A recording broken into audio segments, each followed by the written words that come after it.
Come on, come on.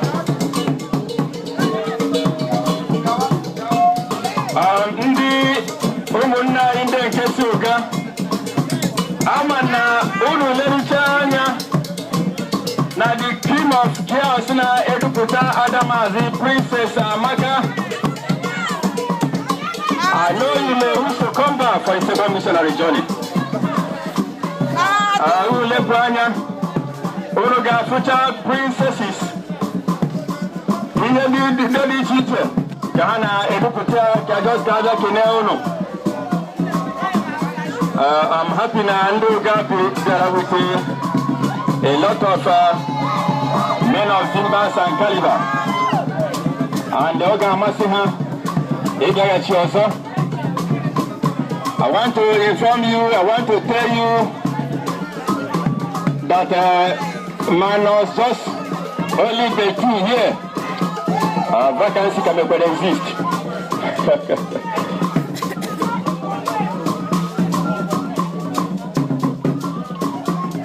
Barrister Loy, as in minus two, vacancy can exist.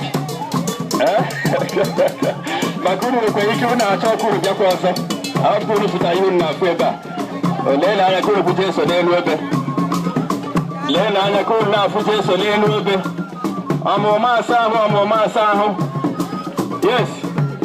I do special greeting. Just kwuru wee aka ndị ọrụ okene ndị ọbụla. Abanyekwa n'ihi na a ga-apụtakwazi ọzọ n'oge egbughe oge.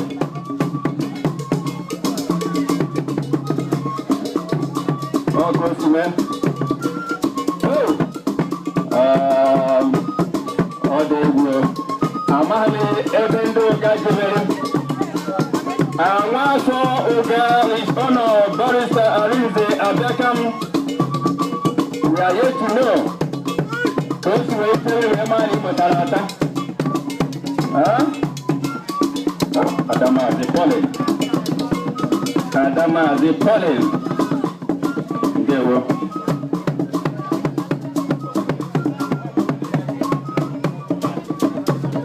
So I got by the moon of work. Guy was very clear.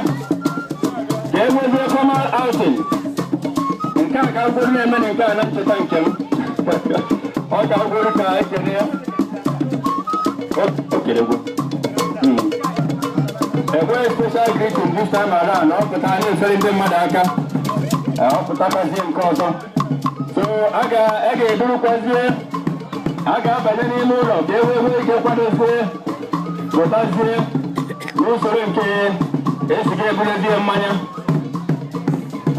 That's Princess Rosemary Amaka Okaba. One down now full with a light. Okune mukena obo na batala. Ibaga ewo ko preacher. Yes, light of success. Obo ko ngile maybe even. Lady Pauline no here. Okay. Thank you because Oga Banyezi mo lo gua. Oga baby ko tele briefly obanye kwazi ke Oga, where in the Madaka? If you're in the Gaga, yes, if you're in Haka, Abaye Gaga, Magaga, Butulo, and Ampotozo, Gaga people are you again. You have to retire, please. Yes, can I have very Haka here now? No. That's beautiful. I soon no, really. I'm going to go back to the moon, okay, when we keep Patapazi. Oh, God.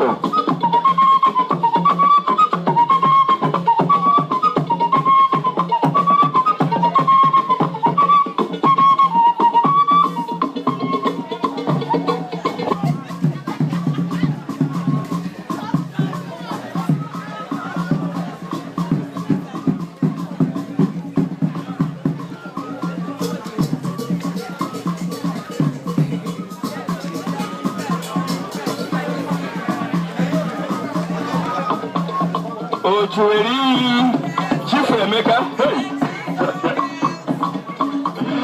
Hey, on the Taylor 1930s. Albert Taylor 1930s.